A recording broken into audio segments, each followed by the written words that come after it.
Hello दोस्तों, स्वागत है आपका आपके अपने YouTube चैनल स्टडी कंटेंट में। आज हम आपके लिए लेकर आए हैं अगस्त मंथ की मूमल करंट अफेयर का नेक्स्ट पार्ट। अगर आपने पिछले वाले पार्ट्स नहीं देखे हैं तो देख लीजिएगा जाकर के, और अगर आप हमारे चैनल पर पहली बार विजिट कर रहे हैं तो चैनल को सब्सक्राइब कर दीजिए और पास में बेल आइकन का बटन है उसे प्रेस कर दीजिए ताकि आने वाली वीडियोज़ की नोटिफिकेशन सबसे पहले आपको प्राप्त हो सके। तो चलिए शुरू करते हैं इस वीडियो को। इसमें फर्स्ट क्वेश्चन है कि योजना आयोग के पूर्व उपाध्यक्ष जिन्हें विश्व बैंक और IMF द्वारा गठित एक उच्च स्तरीय सलाहकार का सदस्य नामित किया गया है, तो ये किया गया है मोंटेग सिंह अहलूवालिया को। यह हैं मोंटेग सिंह अहलूवालिया और इन्हीं को अभी विश्व बैंक और IMF द्वारा गठित एक उच्च स्तरीय सलाहकार सदस्य समिति का जो है सदस्य नामित किया गया है। बात करें योजना आयोग की, तो योजना आयोग की स्थापना 15 मार्च 1950 को हुई थी, जो कि वर्तमान में नीति आयोग के नाम से जाना जाता है। और नीति आयोग कब बना? ये 1 जनवरी 2015 को योजना आयोग को समाप्त करके नीति आयोग बनाया गया। ठीक है। नेक्स्ट क्वेश्चन है कि भारत सरकार ने राष्ट्रीय स्तर पर न्यूनतम मजदूरी तय करने के लिए समिति का गठन किया है। इस समिति के अध्यक्ष नियुक्त किए गए हैं, तो ये किए गए हैं प्रोफेसर अजीत मिश्रा। ये हैं प्रोफेसर अजीत मिश्रा और इन्हीं को अभी भारत सरकार ने राष्ट्रीय स्तर पर न्यूनतम मजदूरी तय करने के लिए एक समिति का गठन किया है और उस समिति के जो हैं अध्यक्ष नियुक्त किए गए हैं। अच्छा, ये समिति क्यों बनाई जा रही है? क्योंकि राष्ट्रीय स्तर पर न्यूनतम जो मजदूरी है उसे तय करने के लिए ये समिति बनाई जा रही है, ताकि पूरे देश में सभी श्रेणियों के जितने भी श्रमिक हैं उन पर जो है एक समान जो न्यूनतम मजदूरी है उन्हें प्रदान की जाए, यानी कि उससे कम मजदूरी पर जो है उनसे काम नहीं करवाया जाए। एक क्राइटेरिया जो है तय किया जाएगा कि इससे नीचे की जो है मजदूरी वो नहीं दी जाएगी, उन्हें कम से कम कुछ एक लेवल रखा जाएगा, उस लेवल तक की तो मजदूरी कम से कम उन्हें दी ही जाए। नेक्स्ट क्वेश्चन है कि 25 जून 2021 को किसे केंद्रीय सतर्कता आयुक्त CVC नियुक्त किया गया है? तो ये किया गया है सुरेश N पटेल को। ये हैं सुरेश N पटेल और इन्हीं को केंद्रीय सतर्कता आयुक्त जो है नियुक्त किया गया है। बात करें CVC आयोग की, तो इसकी स्थापना फरवरी 1964 में की गई थी और इसके लिए एक समिति बनाई गई के संथानम समिति, और उसी समिति की सिफारिश पर इसकी स्थापना की गई। सन 1988 में सांविधिक जो दर्जा देकर के इसे बहुसदस्यीय आयोग जो है बनाया गया। सतर्कता आयोग के कार्यों की बात करें तो सतर्कता आयोग जो है सतर्कता के क्षेत्र में केंद्रीय सरकार तथा एजेंसियों को सलाह तथा मार्गदर्शन देने का कार्य करता है। नेक्स्ट क्वेश्चन है कि 16 जून 2021 को भारत सरकार ने किसे विश्व व्यापार संगठन WTO में भारत के स्थायी मिशन में काउंसलर नियुक्त किया है? तो ये किया है आशीष चांदोरकर को। ये हैं आशीष चांदोरकर और इन्हीं को अभी विश्व व्यापार संगठन में भारत के स्थायी मिशन में काउंसलर जो है नियुक्त किया गया है। बात करें WTO की, तो इसकी फुल फॉर्म हो जाएगी वर्ल्ड ट्रेड ऑर्गेनाइजेशन। इसकी स्थापना 1 जनवरी 1995 को की गई थी। इसका मुख्यालय जेनेवा स्विट्जरलैंड में स्थित है और यह जो है व्यापार समझौते का प्रशासन, व्यापार विवादों का निपटारण तथा सदस्य देशों की व्यापार नीतियों की जो है निगरानी रखने का कार्य करता है। साथ ही विकासशील देशों के लिए तकनीकी सहायता और प्रशिक्षण प्रदान करने का भी कार्य करता है। नेक्स्ट क्वेश्चन है कि 1 जून 2021 को राष्ट्रीय मानवाधिकार आयोग के अध्यक्ष नियुक्त किए गए हैं, तो ये किए गए हैं अरुण कुमार मिश्रा को। ये हैं अरुण कुमार मिश्रा और इन्हीं को अभी राष्ट्रीय मानवाधिकार आयोग के अध्यक्ष के रूप में नियुक्त किया गया है। बात करें राष्ट्रीय मानवाधिकार आयोग की, तो मानव अधिकार अधिनियम 1993 के तहत 12 अक्टूबर 1993 को इसकी स्थापना की गई और इसका मुख्यालय नई दिल्ली में स्थित है। मानव अधिकारों का संरक्षण, उनका संवर्धन तथा लोगों में मानव अधिकारों के प्रति जागरूकता फैलाने का ये कार्य करता है। बात करें इसके इसकी संरचना की तो इसमें एक अध्यक्ष होता है, वो सेवानिवृत्त मुख्य न्यायाधीश या सुप्रीम कोर्ट का सेवानिवृत्त मुख्य न्यायाधीश, दोनों में से कोई भी हो सकता है। और इसके 5 पूर्णकालिक सदस्य होते हैं। एक होता है सुप्रीम कोर्ट का सेवारत या सेवानिवृत्त न्यायाधीश, दूसरा होता है हाई कोर्ट का सेवारत या सेवानिवृत्त मुख्य न्यायाधीश, और 3 सदस्य ऐसे होते हैं जिनको मानव अधिकारों के संबंधित जो विषय हैं उनका व्यवहारिक ज्ञान और अनुभव हो, और उन 3 सदस्यों में से कम एक महिला सदस्य होना आवश्यक है। बात करें इसके कार्यकाल की तो इसका कार्यकाल 3 साल या 70 वर्ष, जो भी दोनों में से पहले हो वो होता है। नेक्स्ट क्वेश्चन है कि 17 जून 2021 को सॉफ्टवेयर बनाने वाली विश्व की सबसे बड़ी कंपनी माइक्रोसॉफ्ट के चेयरमैन बने हैं। तो ये बने हैं सत्या नडेला। ये हैं सत्या नडेला और यही अभी माइक्रोसॉफ्ट के चेयरमैन बने हैं। नेक्स्ट क्वेश्चन है कि जून 2021 में अमेरिकी data intelligence firm morning consult के अनुसार ग्लोबल लीडर्स की रैंकिंग में शीर्ष स्थान पर रहे हैं। तो ये रहे हैं नरेंद्र मोदी। ठीक है। नेक्स्ट क्वेश्चन है कि भारत के महान्यायवादी जिनके कार्यकाल को 1 वर्ष के लिए बढ़ा दिया गया है, तो ये बढ़ा दिया गया है के वेणुगोपाल का। यह है के वेणुगोपाल और इन्हीं का कार्यकाल अभी 1 वर्ष के लिए बढ़ा दिया गया है। नेक्स्ट क्वेश्चन है कि EdelGive Hurun philanthropist of the century के अनुसार शीर्ष 50 दानदाताओं की सूची में शीर्ष स्थान पर है। तो ये हैं जमशेदजी टाटा। ये हैं जमशेदजी टाटा और यहीं अभी फिलैंथ्रोपिस्ट ऑफ द सेंचुरी के 50 शीर्ष दानदाताओं की सूची में इन्होंने टॉप किया है। और जो जमशेदजी टाटा है उन्होंने अब तक जो है पिछली सदी में 102 अरब अमेरिकी डॉलर का जो है दान कर चुके हैं, और इसी के साथ वह सबसे ज़्यादा जो है विश्व में दान करने वाले व्यक्ति बन गए हैं। नेक्स्ट क्वेश्चन है कि 3 जून 2021 को नीति आयोग द्वारा जारी SDG इंडिया इंडेक्स 2020 और 21 की रैंकिंग जारी की गई है। इस रैंकिंग में भारत के किस राज्य ने शीर्ष स्थान प्राप्त किया है? तो ये किया है केरल ने। बात करें नीति आयोग की तो नीति आयोग की स्थापना 1 जनवरी 2015 को की गई थी। यह भारत के थिंक टैंक के रूप में कार्य करता है। बात करें नीति आयोग के अध्यक्ष की तो प्रधानमंत्री जो हैं नीति आयोग के अध्यक्ष होते हैं। इसके उपाध्यक्ष डॉक्टर राजीव कुमार हैं और नीति आयोग के CEO वर्तमान में अमिताभ कांत हैं। नेक्स्ट क्वेश्चन है कि जून 2021 में जारी QS वर्ल्ड यूनिवर्सिटी रैंकिंग 2022 में टॉप 200 में भारत के कितने शिक्षा संस्थान शामिल किए गए हैं? तो ये किए गए हैं भारतीय विज्ञान संस्थान, IIT बॉम्बे और IIT दिल्ली को जो है शामिल किया गया है। बात करें IIT बॉम्बे की तो उसने 177वीं रैंक हासिल की है। IIT दिल्ली ने 185वीं रैंक हासिल की है और जो भारतीय विज्ञान संस्थान बेंगलुरु है उसने 186वीं रैंक जो है हासिल की है। बात करें QS वर्ल्ड रैंकिंग की तो यह 6 जो संकेत होते हैं उनके आधार पर जारी की जाती है, जिसमें शैक्षणिक प्रतिष्ठा, नियोक्ता प्रतिष्ठा, प्रति संकाय उद्धरण, संकाय छात्र अनुपात, अंतर्राष्ट्रीय संकाय अनुपात और अंतर्राष्ट्रीय छात्र अनुपात जो है शामिल होता है। और इन 6 संकेतों के आधार पर जो है QS वर्ल्ड रैंकिंग जो है जारी की जाती है। नेक्स्ट क्वेश्चन है कि जून 2021 में असम सरकार ने किन 2 वन्य जीव अभयारण्य को राष्ट्रीय उद्यान के रूप में अधिसूचित किया है? तो ये किया है देहिंग पटकाई और रेमोना राष्ट्रीय उद्यान को। ये दोनों ही राष्ट्रीय उद्यान बहुत इम्पोर्टेंट है, पूछे जाते हैं आपको करंट में नहीं तो या फिर जो ज्योग्राफी है इंडिया की उसमें ये क्वेश्चन पूछ लिया जाएगा, इसलिए ये सारा ही आपको याद करना है। ठीक है।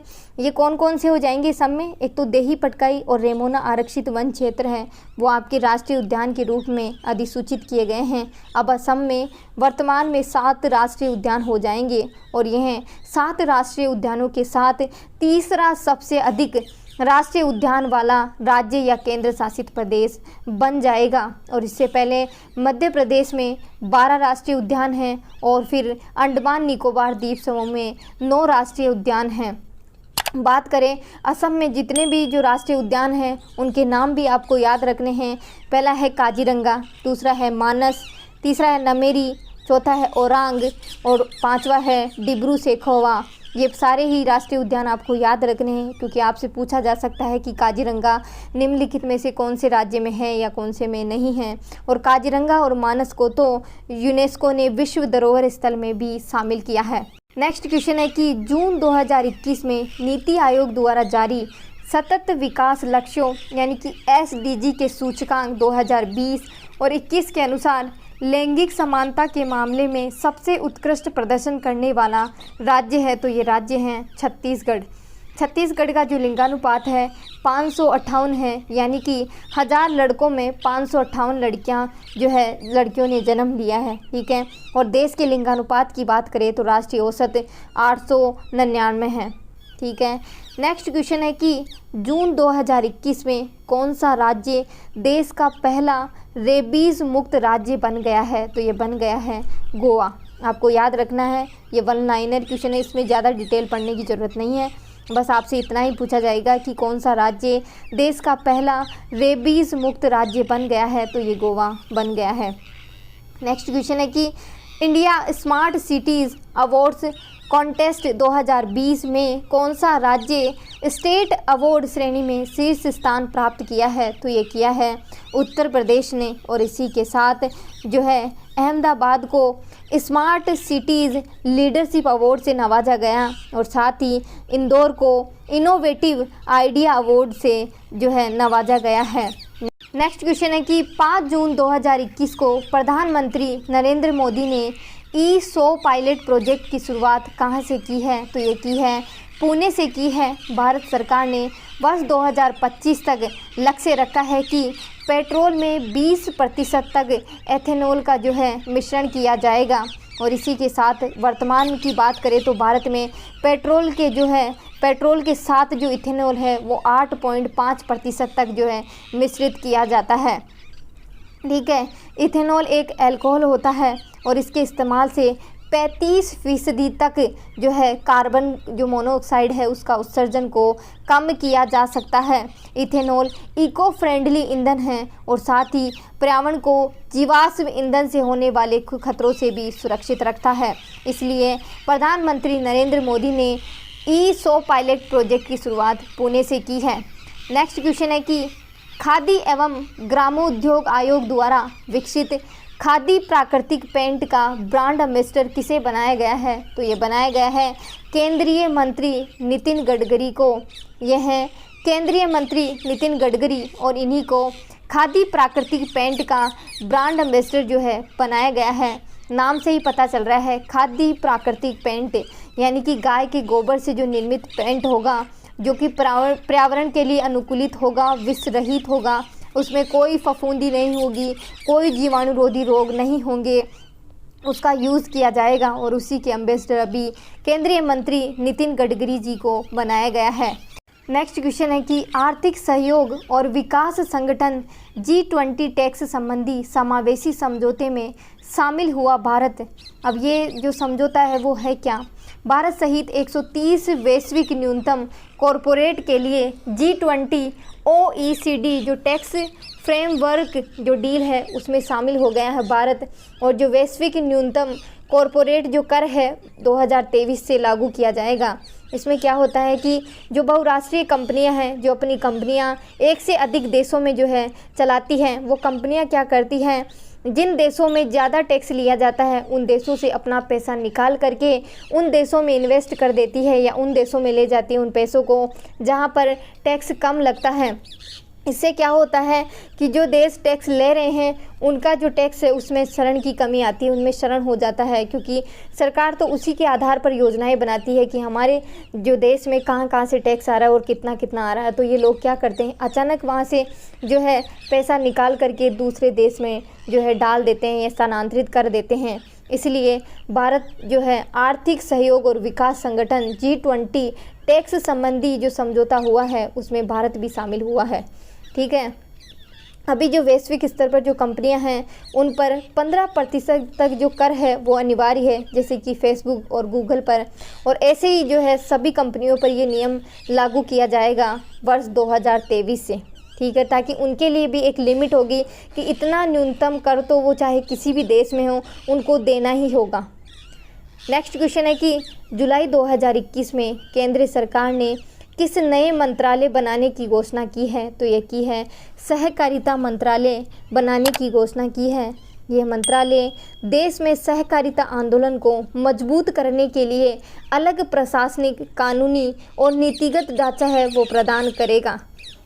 नेक्स्ट क्वेश्चन है कि कोविन ग्लोबल कॉन्क्लेव जो है 5 जुलाई 2021 को कोविन ग्लोबल कॉन्क्लेव है उसका उद्घाटन किया गया। इसका उद्देश्य डिजिटल सार्वजनिक हित के रूप में कोविन कॉन्क्लेव जो प्लेटफॉर्म है उसको विश्व के सामने प्रस्तुत किया जाए। स्वदेशी रूप से विकसित कोविन जो प्लेटफॉर्म है उसे 142 देशों के प्रौद्योगिकी एवं स्वास्थ्य विशेषज्ञों के सामने प्रस्तुत किया गया है और जो कोविन जो प्लेटफॉर्म है उसे सभी देशों के लिए उपलब्ध होने वाला एक ओपन सोर्स के रूप में इसे विकसित किया जा रहा है। नेक्स्ट क्वेश्चन है कि निपुण भारत कार्यक्रम 5 जुलाई 2021 को समझ के साथ पढ़ने तथा संख्या गणना में निपुणता के लिए राष्ट्र की एक पहल है और उस पहल में जो है निपुण के नाम से जो है इस कार्यक्रम की शुरुआत की गई है।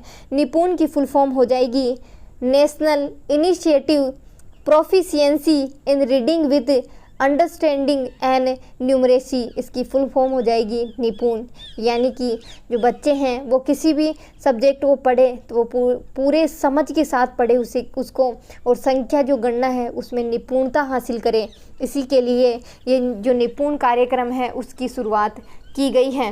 नेक्स्ट क्वेश्चन है कि किसान सारथी इलेक्ट्रॉनिक्स एवं सूचना प्रौद्योगिकी मंत्री श्री अश्विनी वैष्णव और कृषि एवं किसान कल्याण मंत्री श्री नरेंद्र सिंह तोमर द्वारा संयुक्त रूप से 16 जुलाई 2021 को वीडियो कॉन्फ्रेंस के माध्यम से भारतीय कृषि अनुसंधान के 93वें स्थापना दिवस के अवसर पर किसानों को उनकी वांछित भाषा में सही समय पर सही जानकारी प्रदान करने के लिए एक डिजिटल प्लेटफॉर्म जो है उसको लॉन्च किया गया है। उसका नाम है किसान सारथी ऐप और इसी के ज़रिए किसान अपनी इच्छा के अनुसार जिस भाषा में वो जानकारी प्राप्त करना चाहते हैं वो उस भाषा का यूज़ करके वो इस किसान सारथी ऐप से जो है कोई भी जानकारी प्राप्त कर सकते हैं।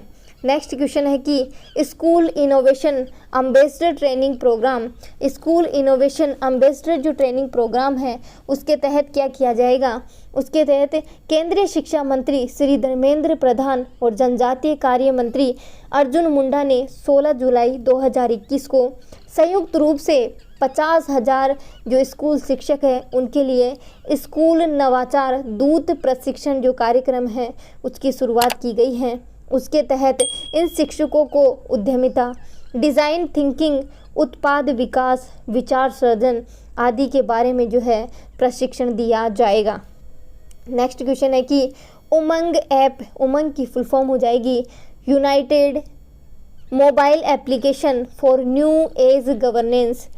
इसकी फुल फॉर्म हो जाएगी भारत सरकार के इलेक्ट्रॉनिक्स एवं सूचना प्रौद्योगिकी मंत्रालय ने उमंग ऐप में मैप सेवाओं को भी जो है सक्षम किया है। उसके तहत जो नागरिक है एक बटन पर क्लिक करके अपने आसपास की जो स्थानीय जो सुविधा है जैसे मंडियों के बारे में जानकारी, ब्लड बैंक के बारे में जानकारी आदि जो जानकारी है वो इस ऐप के ज़रिए कर सकते हैं। नेक्स्ट क्वेश्चन है कि कोविहोम कोविड-19 परीक्षण किट, भारतीय प्रौद्योगिकी संस्थान हैदराबाद के द्वारा विकसित कोविहोम एक कोविड-19 परीक्षण किट है जिसे घर पर आसानी से यूज़ किया जा सकता है। इससे जिसमें रोग के लक्षण है उसे और उसने जिन लोगों को छुआ है उन लोगों का भी जो परीक्षण है वो घर पे ही किया जा सकता है। ये मात्र 30 मिनट के भीतर जो है रिजल्ट प्रदान कर देती है। ठीक है, यानी कि आप अभी टेस्ट करोगे तो 30 मिनट के बाद आपको पता चल जाएगा कि आप कोरोना पॉजिटिव हो या नहीं हो।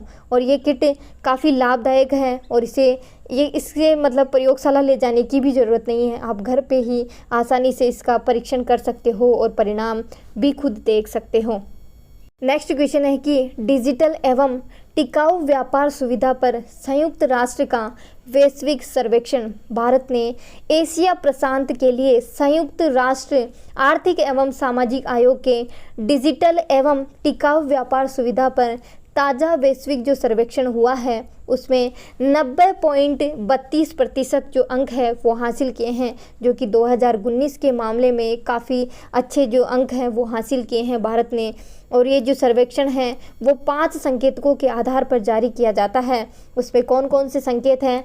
पहला है पारदर्शिता, दूसरा है औपचारिकताएं, तीसरा है संस्थागत व्यवस्था, चौथा है कागज रहित व्यापार, पांचवा है सीमा पार कागज रहित व्यापार। और इन 5 संकेतकों के आधार पर जो है ये सर्वेक्षण किया जाता है। नेक्स्ट क्वेश्चन है कि महिला एवं बाल विकास मंत्री स्मृति ईरानी ने हिंसा से प्रभावित महिलाओं के लिए 24 घंटे काम करने वाली एक हेल्पलाइन शुरू की है और उसके नंबर ये हैं, नोट कर लेना, ठीक। नेक्स्ट क्वेश्चन है कि भारत नेट प्रोजेक्ट हाईटेक होंगे गांव और देश के अंतिम कोने तक पहुंचेगी वाईफाई कनेक्टिविटी। कोरोना काल के बाद आर्थिक और सामाजिक स्तर पर जो डिजिटल क्रांति है उसकी ज़रूरत महसूस की जा रही है और ऐसे में सरकार का मुख्य उद्देश्य है कि भारत के प्रत्येक गांव तक ब्रॉडबैंड का जो इंफ्रास्ट्रक्चर है वो खड़ा किया जाना चाहिए ताकि इंटरनेट से संबंधित जितनी भी दिक्कतें आ रही हैं उनसे निजात पाया जा सके। और केंद्र सरकार के द्वारा शहरी और ग्रामीण इलाकों में जो डिजिटल का विभाजन है उसको कम करने की दिशा में एक कदम उठाया जा रहा है। यानी कि शहरों में तो काफ़ी डिजिटल जो है चीज़ें देखने को मिलती है लेकिन गाँव में उतना डिजिटल नहीं हो पाता है कुछ भी काम, ठीक है। तो उस अंतर को कम करने के लिए भारत सरकार ने जो है जो गाँव में ब्रॉडबैंड लगाने के लिए इंफ्रास्ट्रक्चर तैयार करने का फैसला लिया है।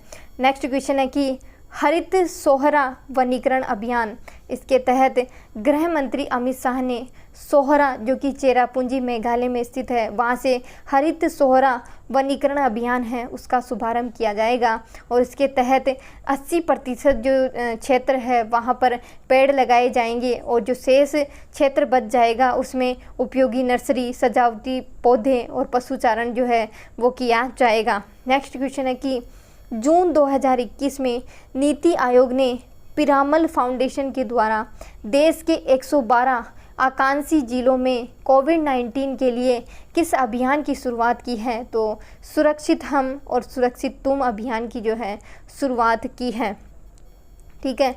और इस अभियान के तहत क्या किया जाएगा? जो जितने भी कोविड से प्रभावित जो मरीज़ हैं उनको घर पे ही जो है उनकी देखभाल की जाए, उसके लिए जो है ये अभियान चलाया गया है।